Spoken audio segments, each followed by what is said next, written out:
Hello everyone, welcome to my channel, Bow and Arrow Tarot. Today we're going to get right into the Aries reading for this week, the Aries Love Outlook. This is a outlook that I do into a connection that Aries has with someone, right? So we're going to start off with your oracle cards. If you're new to my channel, thank you so much. Let's get right into it, all right? It's going to be for October 12th to the 17th.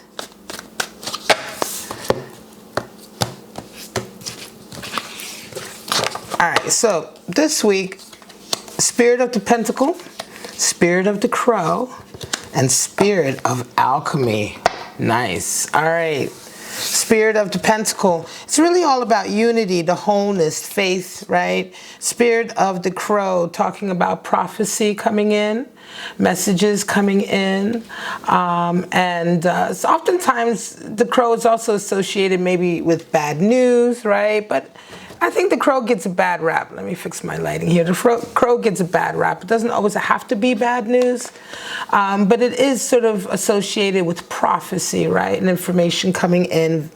And then we have Spirit of Alchemy, which is all about manifesting something brand new, right?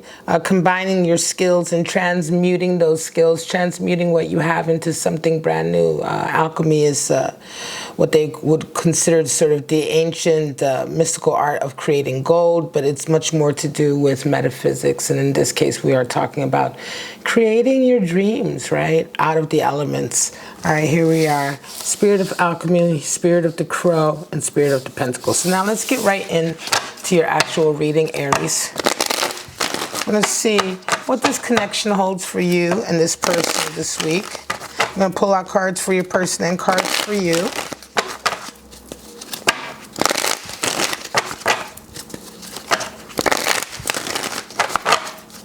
Now this could be a connection that is new, old, reconciliatory, and challenge, whatever the case is. And it may not resonate, of course, with all of you. Don't forget to check your other placements in your chart. This is for anyone, could be for anyone who has Aries and Sun, Moon, Rising, Venus, or Mars. All right, guys. All right, we have Five of Wands is how your person is coming in. You're coming in as the Fool. They see you as the Six of Swords. You see them as the King of Pentacles. They desire justice. You desire lovers. What needs to happen is Seven of Wands, and for you, 10 of Cups. Let's move it all up a bit. Here we are. All right, and at the bottom of the deck, we have the World. So the World card, let me get this in focus for you guys, is really all about being at a point in your life where everything is kind of just working in your favor, right? It almost feels as though fate and destiny are all working together in your favor to put you exactly where you should be, right? So it's a real feeling of dancing on the world, really dancing on top of the world. All right, guys, so let's get right into it. I hope you can see all the cards. There we go. So we have Lovers, 10 of Cups. We have some nice cards here. Let's get straight into how you guys are coming into your week. You come into your week, your person is coming in with Five of Wands and you with the Fool. So that really indicates, first of all, your person is dealing with a lot of strife this week. Five of Wands is a power struggle. It's strife. It's arguing. It's battling back and forth. It is a battle for who is the best, who can be on top, right? So Five of Wands is very, very competitive. And so your person is really dealing with a lot this week. They may be very irritable. They may be touchy. They're certainly involved in a dispute, right? It's going to be fairly obvious, right? Now you're coming into the week with the Fool. So you're coming in feeling light, feeling new. You're just about to start a whole new adventure. And so you guys are really on two totally different sort of energies this week, right? You're feeling light and free and ready to take risks and take you know, take risks, also take chances, also, you know, make the best of certain opportunities. That's all to do with the Fool. Fool is all about learning as well. It's all about making mistakes. The Fool starts a whole new learning process when a Fool shows up, because we are always the Fool going up and down a tree of life. So we're always starting a new lesson. And when we learn what we can from that particular experience or time in our lives, we move to another place and we become the Fool all over again. So you're really at the beginning of this kind of lesson, right? This life lesson, this adventure that is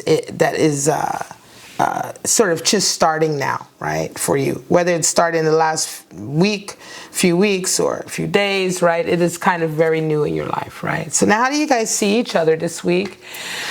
Well, they're seeing you as the Six of Swords, and you're seeing them as King of Pentacles. So again, you are coming in as someone who is seeking harmony, who's moving towards a very nice space. Six of Swords is a nice, harmonious space, right? It is a very sort of, how shall I put it? It's a desire to have strife behind you. So they're seeing you as somebody who is conscientiously trying to be peaceful, live a peaceful life, stay away from strife. You may also actually be traveling or moving also.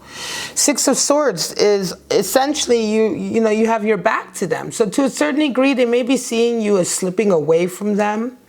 In a way, right? This week, they may be seeing you as somehow slipping away from them. And this could also have something to do very much with this Fool energy here. Certainly, if your person is very argumentative, or if they're dealing with a lot of turmoil right now, and you're coming in as Fool and Six of Swords, it seems to me like you're going through some kind of change, Aries, where you're desiring to have a different type of life. And that different type of life may be coming across to your person as leaving, or somehow ending, or somehow turning your back and moving away from them. Now you see them as a King of Pentacles, so you may be dealing with somebody who is the breadwinner. You may be dealing with somebody who is the dominant person in this connection. There's certainly someone who's very successful. They may have their own business, or they may be high up in whatever it is they do. King of Pentacles is someone who is a master of manifestation, right? We have a spirit of alchemy here too, right? So the spirit of alchemy it's different in as much as spirit of alchemy is much more to do with sort of the magician's energy, right? Using your skills and talents. But the King of Pentacles is someone who has used his skills and talents, and it's manifested in a lot of material wealth. So in any case, there is still an aspect of that energy here. Now you're seeing them as that person. They may indeed be, like I said, the dominant figure in this connection, just due to the fact that they are the ones who have perhaps more money, perhaps a higher level of success, right? They're at that king status. Nevertheless, they see you as pulling away. What needs to what do you guys desire? What needs to happen is here. What do you desire to start is next? Justice and Lovers. Well, they desire balance and equity, justice. You desire lovers. So this is interesting. I wonder, is this person someone who is married, who is already married, or who is embroiled in something else? Because justice tends to indicate a need for mediation, judgment, discussion, negotiation. It's a rebalancing of something that is out of balance, right? And oftentimes when justice comes in, it also can indicate that this is happening in an official capacity, so in a court or in some kind of signed agreement or something like that, right?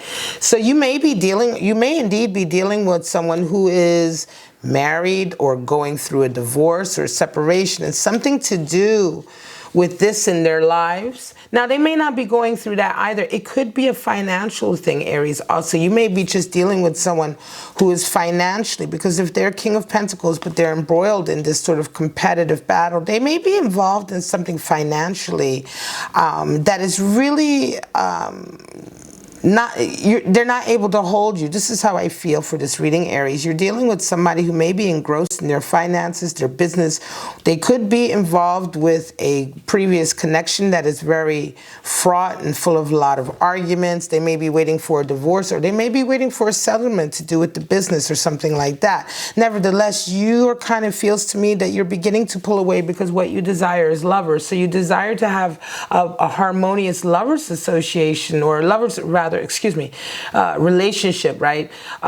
Relationship connection, right? But I'm not necessarily sure that this is the person you want to have it with, because you're pulling away, Six of Swords. They see you as pulling away, rather, and you're coming in this week with Fool energy, which is a new feeling, a young feeling, a feeling, and it is an independent feeling. The youth, the Fool cannot make his journey with anyone else, right? Just like we can have people in our lives, but our life journey is a solitary journey. It's our journey, right?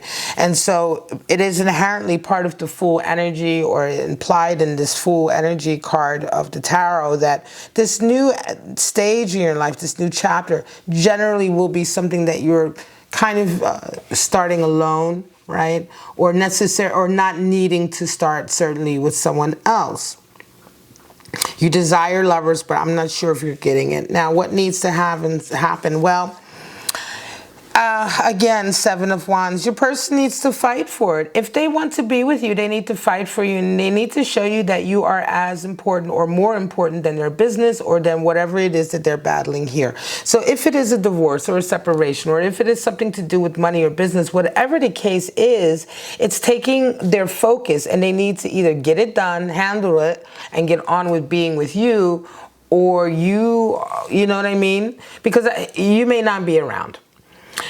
I feel like the energy here is all about the fact that they're just not focusing on you enough. It's about their lives for some reason way too much. And something about this battle that they're embroiled with is taking so much of their focus and energy that you are not feeling really focused on. But at the same time, also, it isn't even so much that you're heartbroken. You're kind of about to start this new journey anyway. They're just not able to hold you. It isn't so much that you're heartbroken, but it is more like, well, they're just not what you want. Right? And so for them to be what you want, they would have to work really hard. Seven of Wands. For you, what needs to happen is Ten of Cups, falling in love. You need to have the whole shebang. If they can bring you the whole shebang, marriage, all of that, security, marriage, security, faithfulness, right? Loyalty, focus on the family and you. That's what Ten of Cups is all about. It's the full cementing of the relationship in every single way. So now you guys begin your journey together, right? The family, whether that family has children in it or not, whether it's just a couple, it's that real kind of coming together, the circle closing, and now the circle moves forward in its new adventure. That's how it needs to be for you. And so your person, excuse me, moving the camera. So your person really has to acknowledge that. And they have to fight for that. Seven of Wands. Let's get the clarifiers and see what's going on. Then I'm going to call this your reading for the week, Aries.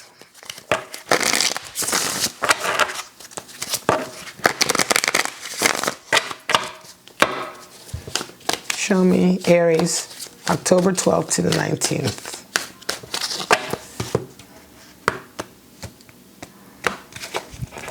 These are just clarifiers to see if it will give us a twist on the read or any insight. Three of Pentacles, Karma, 20, which is also the card for Judgment. And we have Eight of Wands. Wow, okay. Bottom of the deck. And this one, we have Three of Swords. So there's a feeling of betrayal. And I don't feel that the betrayal here is necessarily to do with another person. I think the betrayal to a certain degree is like what I said, that this individual is someone who is really kind of busy with something else, whether it be not finalizing divorce or not handling whatever it is. It's something to do with them being in charge, right? Or being at the top of their game sort of thing. I feel like with this, it could be alimony, something like that, child support issues or something. Whatever the case is, if it's something like that, love related, or if it's business related, it's as if this focus and all of this is the betrayal. They may have promised you a long time ago to move away. They may may have promised you a long time ago that you guys would get married. They may have made certain promises that haven't come to fruition. I would say that that will be the source of this Three of Swords betrayal, because Three of Swords is the card for betrayal. It is oftentimes oversimplified in readings. I see readers sometimes just sort of interpret it as like, you know, being cheated on or third-party energy. It's not that. It's a Swords card. It's not a Cup card. So it's a betrayal. It's all about betrayal. But betrayal comes in many forms. It doesn't always include another person. Sometimes betrayal comes because somebody promised you that they would spend more time with the family and they never did. That's the betrayal, right? So in any case, we have three, couple of threes here. Three is all about bonding, wholeness, and unity in the tarot. That's what three stands for: loyalty, unity, and bonding. And that's why the Three of Swords is also the card of betrayal. Not because it's the number 3, which is third party. It's because 3 is all about bonding and loyalty in tarot. And when that is broken, we have that Three of Swords energy. We have Three of Pentacles here too. So that requires more working with other people. Could be that, again, that your person is being too stubborn. They're unwilling to work with others. They really need to work with others. Also, karma is the card for judgment in the traditional deck, but here it's called karma. And again, this is something to do with your person. There's something to do with your person's life or their sort of actions coming back to haunt them. Right, and I feel also that there's also something to do with here your person being very stubborn or being unwilling to work with others or being unwilling to sort of compromise, right? And somehow it is affecting something to do in their life, and it is affecting this relationship. Eight of Wands requires the right kind of boundaries, and again, I'm going to say you may be starting to put boundaries in place because your person is just not putting the right effort into making this relationship with you the most important relationship. All right, guys, I'm going to leave it at that, Aries. This is your reading for the week. I hope you enjoyed it. If you did, please like, subscribe, and share if you got some clarity out of it. Not all readings are for all people, and that's okay. But for right now, guys, I am going to say have a wonderful week. Stay safe, stay healthy, and most of all, stay kind to each other. Bye-bye now.